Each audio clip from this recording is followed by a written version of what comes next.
Chapter 1. A Beautiful Wife. I cannot remember how, when, or where I met Ligeia. It was a long time ago, and my memory is not good.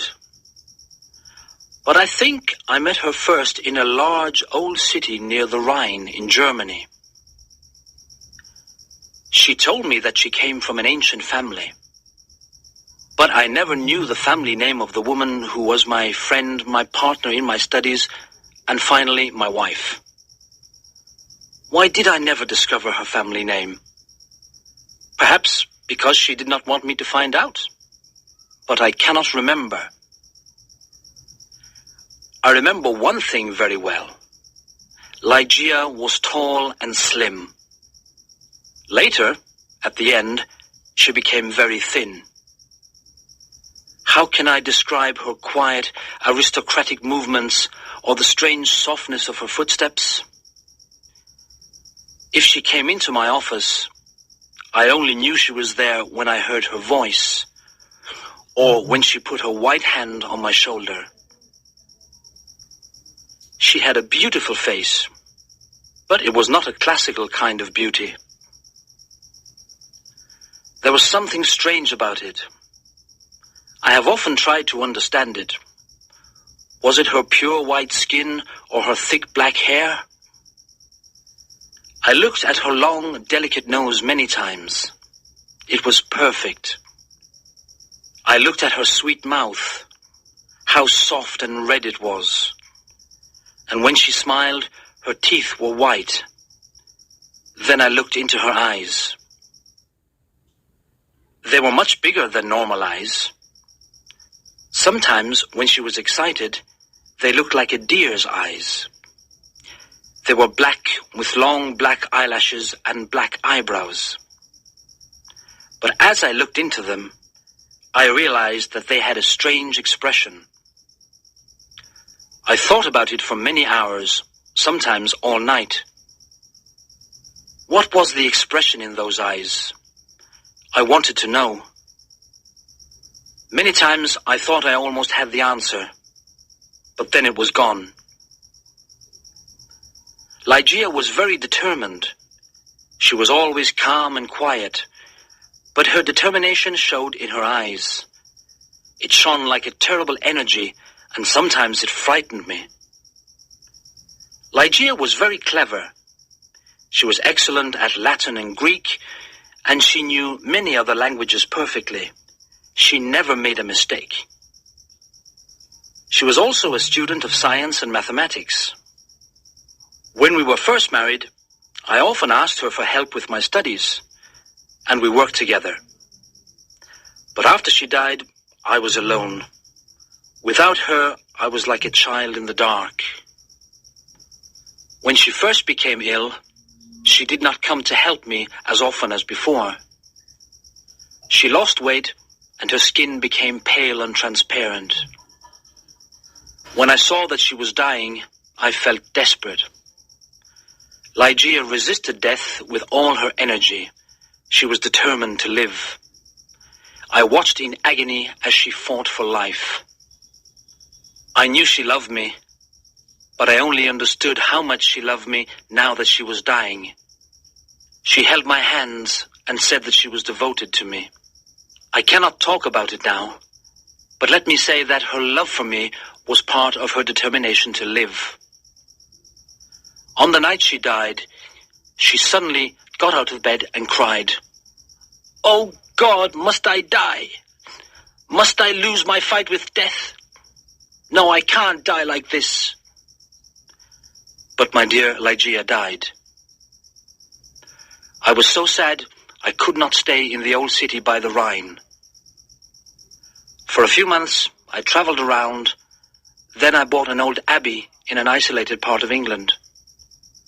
This dark, sad place expressed my feelings of loneliness. But I decorated it with beautifully colored curtains, carpets, and ornaments.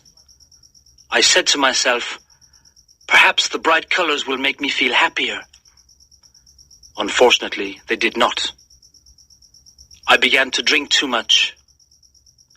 But I do not want to speak about that time of my life. I will only say that one day I married Lady Rowena Trevanion of Tremaine. My new wife had blonde hair and blue eyes. She was very different from my first wife. But how could I ever forget Ligeia? Chapter 2. A Fight with Death. I took Lady Rowena back to a room high up in the tower of the Abbey, where we lived for the first month of our marriage. The room was very large, with an enormous window made of glass from Venice. The ceiling was high, like a church, and in the center there was a big gold chandelier. There were sofas from the east and an Indian bed. On the walls were long tapestries, like carpets, with designs made of gold. The tapestries moved every time the wind blew.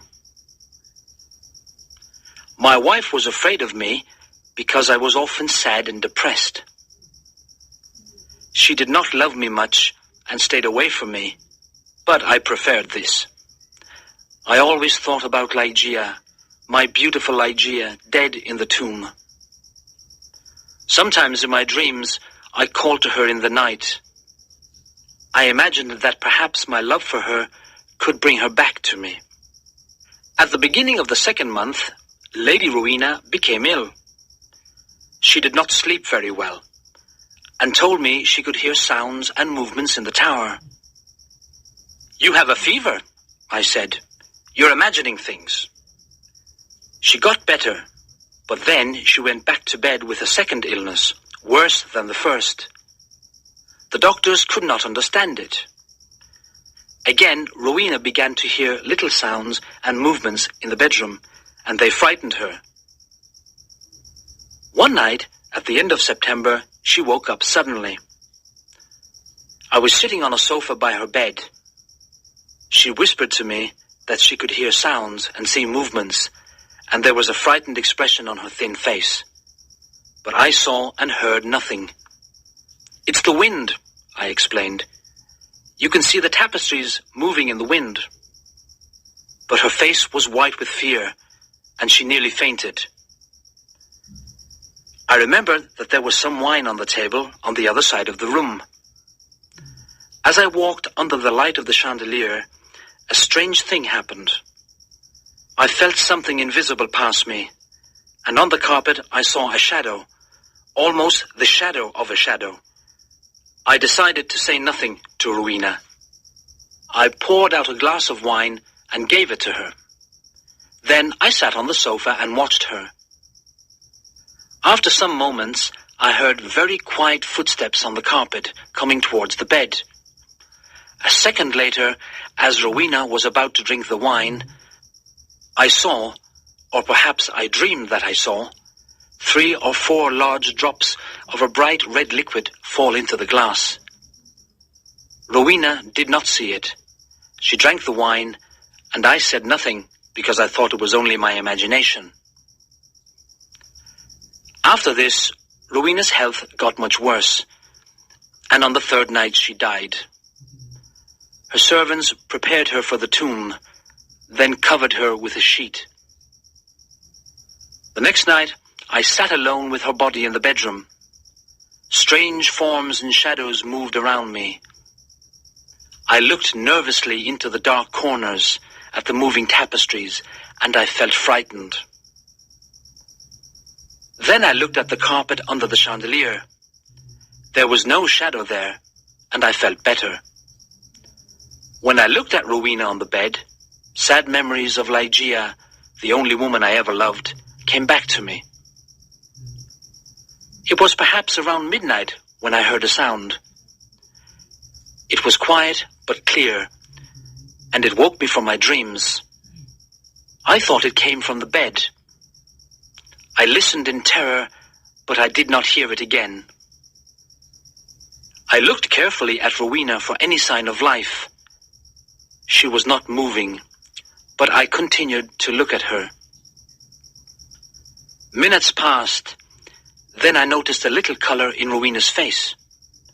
My heart stopped in horror I could not move. When I understood that Rowena was not dead, I tried to revive her. But soon the color disappeared from her cheeks. Her face looked like marble again, and her lips were thin with the horrible expression of death. When her body was cold and rigid, I fell onto the sofa and dreamed about Ligeia. An hour later, I heard the same sound as before. I listened. Yes, there it was again. A sigh from the bed. I ran over and saw clearly that her lips were trembling.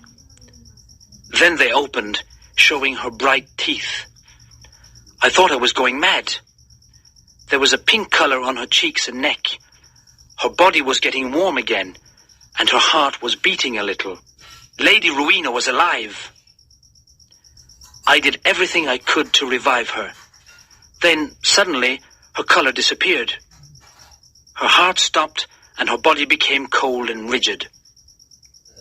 I sat down and began to think about Ligeia again. Then again, for the third time, there was a sound from the bed. But why must I describe the horrors of that night? Again, I tried to revive Rowena, and then a fourth time. Each time, she seemed to fight with an invisible force. And each time, her body changed. I cannot say how, but she looked different. It was nearly dawn when she moved again.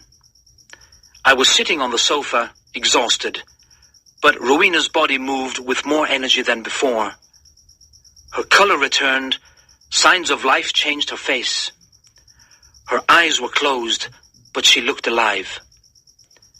Then she suddenly got out of bed and walked slowly to the center of the room, like she was walking in her sleep. I did not tremble. I did not move. I was as cold and still as stone, paralyzed by what I saw. As I looked at her, my head filled with wild thoughts. Was Rowena really alive? Could I really see her blonde hair and blue eyes? Why wasn't I certain? I could not see her mouth very well, but her cheeks were like pink roses. Weren't they Rowena's cheeks? But wasn't she taller than before? I was filled with a kind of madness. I ran to her, but she moved away. Then I saw her long hair moving in the wind. It was blacker than the black of midnight. And now, slowly, her eyes opened. I shouted like a madman. "These are the black eyes of my lost love, the eyes of Ligeia."